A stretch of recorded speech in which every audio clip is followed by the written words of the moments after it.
Well, I think a lot of us who are watching us were probably predicting a huge impact, and what we get instead is a complicated ruling that doesn't really have a winner or a loser. And at the same time, we were really watching protesters, police very closely. And Chris and Christina, I want to start with you guys. You've been talking with police, Chris. Right. Christina, you've been talking with protesters. Did we avoid mayhem today? Did we avoid unrest, or was that ever expected?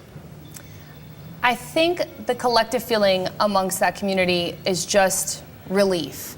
And what they were really planning all day today was vigils, because from their perspective, they were still finishing a prayer, a segment of time that they started in April when the governor signed this bill. So this was a time for reflection and prayer, really, today more than anything else. They are now turning those vigils into voter registration. So if you go down to the state capitol, it's really interesting. Literally, where you have the vigil areas set up, now have large fold-out tables with voter registration signs up. So the feeling they have is a bit of excitement. It's more just relief. There's a sort of buoyancy to how they feel about this ruling.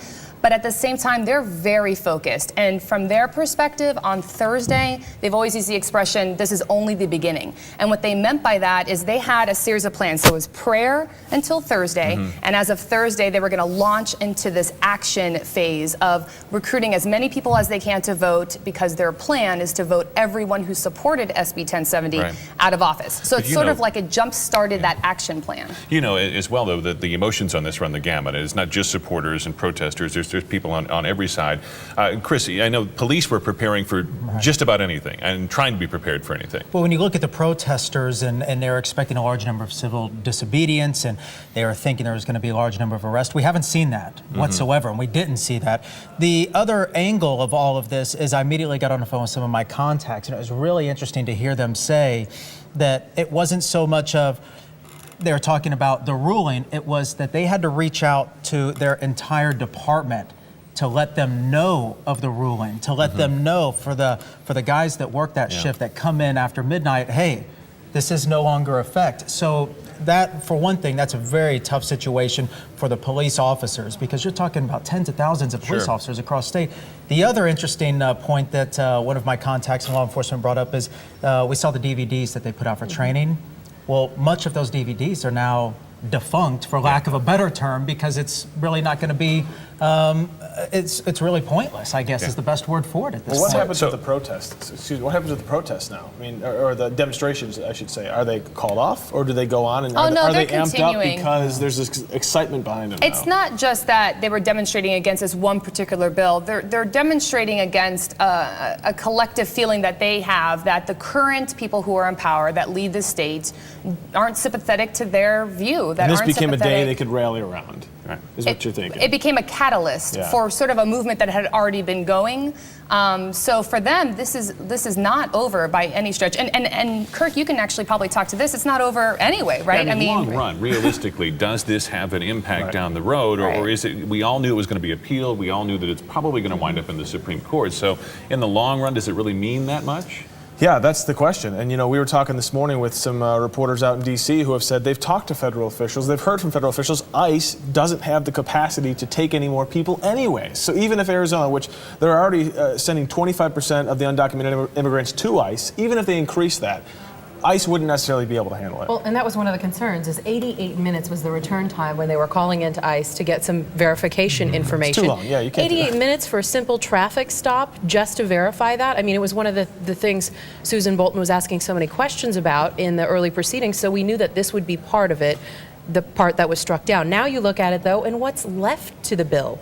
There's so many things that are crossed out on there, it's sort of toothless when you actually look at what is actually left. Well, it's effectively gutted if you look at it that way. I think a lot of people look at it and say, really what we're doing is just setting aside some of these issues to decide the constitutionality of them, because the reality is that we really haven't made a constitutional decision on what fits and what doesn't fit and that sort of thing.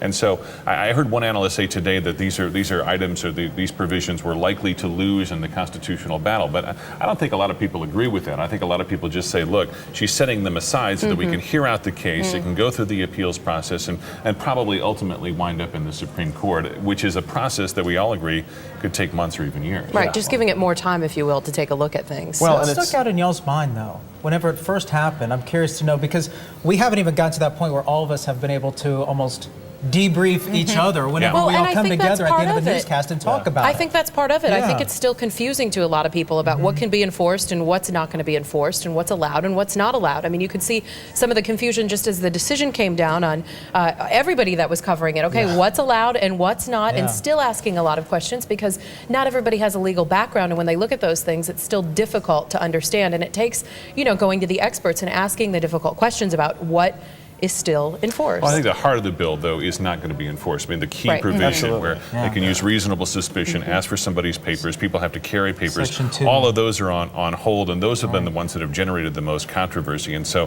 when you look at what's left in this bill, it's really something that hasn't generated controversy thus far. It's what they've been doing. Yeah. And I think it's safe to say the only things that have been put on hold at this point are the things that were different than what people like Sheriff Joe Arpaio were already doing. And to some extent, this even maybe solidifies what they are doing or reinforces what they are doing because now it's on paper, it's a law, it's officially there. So politically, Jan Brewer has sort of ridden this entire issue into a great deal of popularity in the Republican primary. She's squaring off against Terry Goddard in this. Is there a political impact to her? Oh, Yeah. and isn't it interesting who's coming out to claim victory? The minute- I mean, that's the most yeah. important It thing, it was- seems, politically for them. 4 or 5 minutes after that officially came out, Terry Goddard had a tweet that basically said, Brewer, you lost. Terry Goddard's perspective, I think, is very interesting, though, because he is part of this, and this speaks to your political ramifications for Jan Brewer. He's part of a big group of people who opposed SB 1070, however, also opposed the federal lawsuit. And his perspective being, as the federal government, you can't tell us, Arizona, what to do. Now, if you're going to say this is your turf and you just fought for it, well, then you better do something about it. And I think that's a really interesting perspective. It's people who were against this bill, yet at the same time are against this federal argument, telling the state, hands off. Well, Goddard and Brewer are trying to spend the same political currency here, basically trying to square off the government. I mean, I think Goddard realizes that there's a great deal of support for 1070 based on the fact that people need to do something about immigration reform. And so he's talking tough, or at the same time is still opposing SB 1070. It's like he's trying to ride both sides of the He doesn't fence. have a Right. choice at this point. If you plan on winning as governor, you have to support some sort of immigration reform. And it's interesting because we just talked to him a couple days ago on Daybreak, and I said to him, people are confused about your stance Right. because you say you're anti-1070, but then you pretty much echo all the concerns that Governor Brewer has.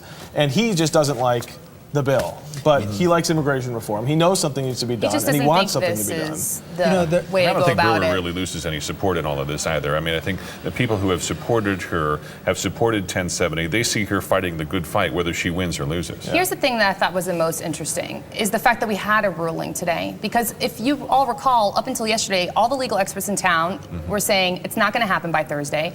She even said from the bench, I'm not going to let Thursday rush me into a decision. So something that investigator Josh Bernstein and I were talking about is once she heard all the arguments and once she took all the documents home, does she find it that egregious that she said we can't even let this take effect on Thursday? It Yeah. just, I would love to be able to get I in found her that whole brain thing hard and to say, believe, though, because she why set the today? hearing back. You remember she set the hearing back Right. a couple of days Right. and purposely set it back another few days to give herself more time. Right. And, when, cleared her when you calendar. when you do that, I mean, it seems pretty clear that you intend to at least give yourself the option of making that ruling before the law takes Well, effect. let me wanna point read- this out real quick, just to continue on that. The SB 1070 is, I think, 17, 18 pages. This ruling is 36 pages. This Right. ruling is more complicated than the actual bill itself, which to me, it kind of makes me laugh. It shows you how much of a process this really was to make a ruling on I know, this. Christopher, you want to make one last point, and then we sort of need to wrap things up. I know we all have to get back to our experts and our sources in this and continue working this story. So Just very quickly, on the Senate bill, it says in the first paragraph of this, the provisions of this act are intended to work together to discourage and deter the unlawful entry